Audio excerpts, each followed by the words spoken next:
Hello everyone. Welcome to the Chinese People channel.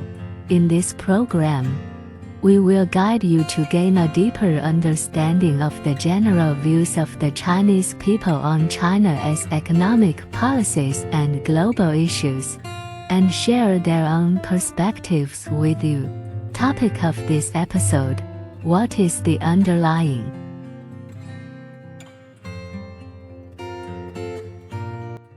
The current global situation is undergoing a major transformation that has not been seen in a century.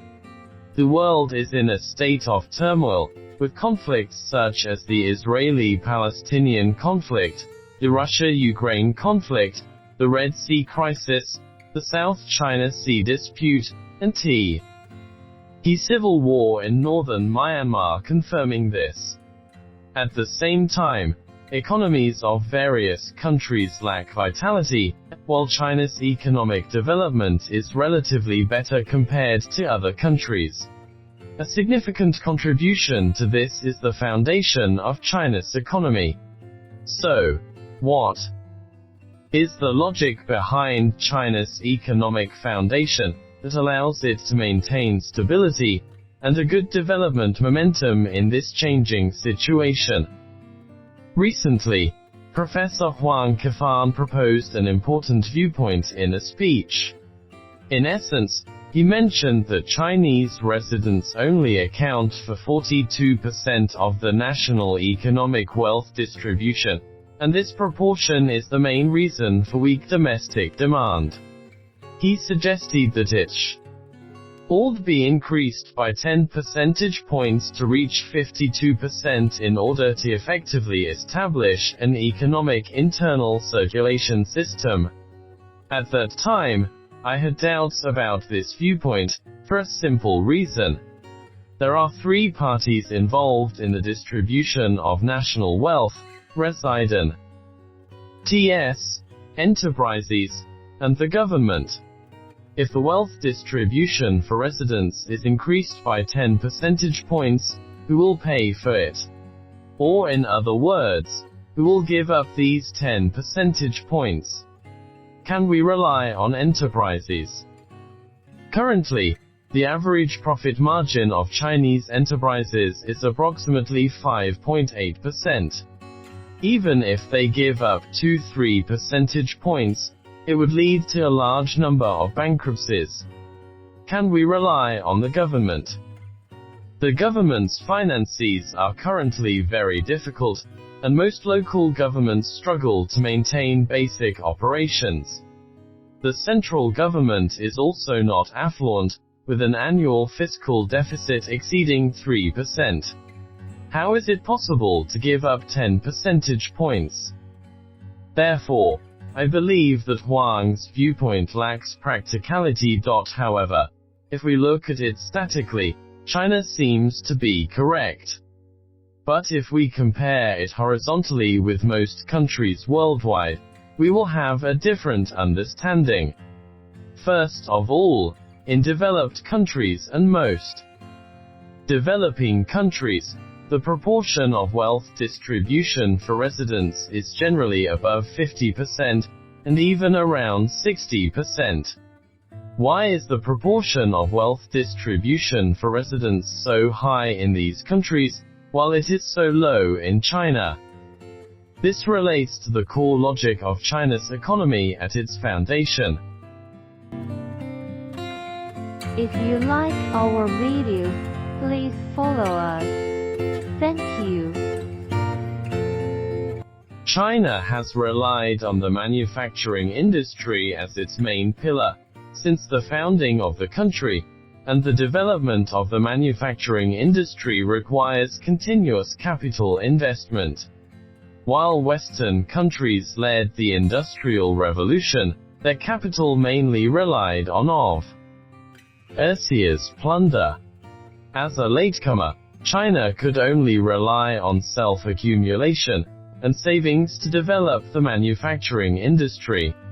Therefore, from the beginning of the country, we adopted a high accumulation model, with low distribution of wealth among residents. The development of e-manufacturing industry requires a large amount of capital investment, including capital investment in technological research and development and industrial upgrading. In the process of developing the manufacturing industry, on the one hand, infrastructure support is needed, including water, electricity, roads, logistics, etc. And on the other hand, public goods need to be provided, such as schools, hospitals, commercial facilities, urban transportation, etc. We refer to these two types of investment as urbanization capital investment. In the 40 years of reform and opening up, we have achieved astonishing industrialization achievements, and with the rapid development of industrialization, urbanization has also made great progress. We have witnessed the achievements of urbanization and industrialization in the past 40 years, passing the sum of the West's achievements over 300 years. However, this leapfrog development has come at a great cost. First, a huge amount of capital investment is one of the costs. This huge capital investment comes from various channels, including direct and indirect tax burdens. In addition, industrial upgrading and energy transformation also require massive capital investment. Therefore, we must maintain this high accumulation model, and it is not possible to fundamentally increase the proportion of wealth distribution among residents. At the same time, industrial upgrading has also brought two dependencies: reliance on overseas markets, and reliance on domestic real estate. Due to the low proportion of wealth distribution among residents, weak consumption is a structural ailment. In this case, real estate, due to its leverage, can amplify limited funds of residents' consumption, thereby stimulating consumption. This real estate consumption will eventually be transmitted to other industries, creating multiple effects. In addition, since the domestic market cannot fully absorb the accumulated capacity of industrialization, we must rely on overseas markets, especially the European and American markets. This is why reliance on the European and American markets is crucial. Currently, industrial upgrading and urbanization have reached a turning point, but infrastructure investment still requires massive input, and industrial upgrading and energy transformation also require a large amount of capital investment. Therefore, industrial upgrading will still take some time to achieve initial results. However, the good news is that with the help of artificial intelligence, industrial upgrading will become more gentle. Traditional industrial upgrading is a game of stock, where China eliminates competitors through mastering core technologies and utilizing economies of scale. However, industrial upgrading driven by artificial intelligence will generate a large number of incremental economic growth points, and bring in a significant amount of incremental wealth.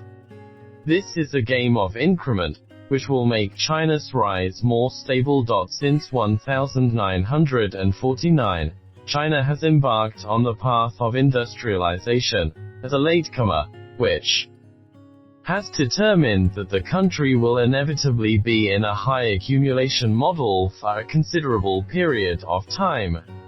This model has led to the hard work of 2 generations and the recent phenomenon of involution for nearly 10 years. However, this model is about to end, and the Chinese people only need to wait for less than 10 years to take a new step in their quality of life. This is the underlying logic of the Chinese economy.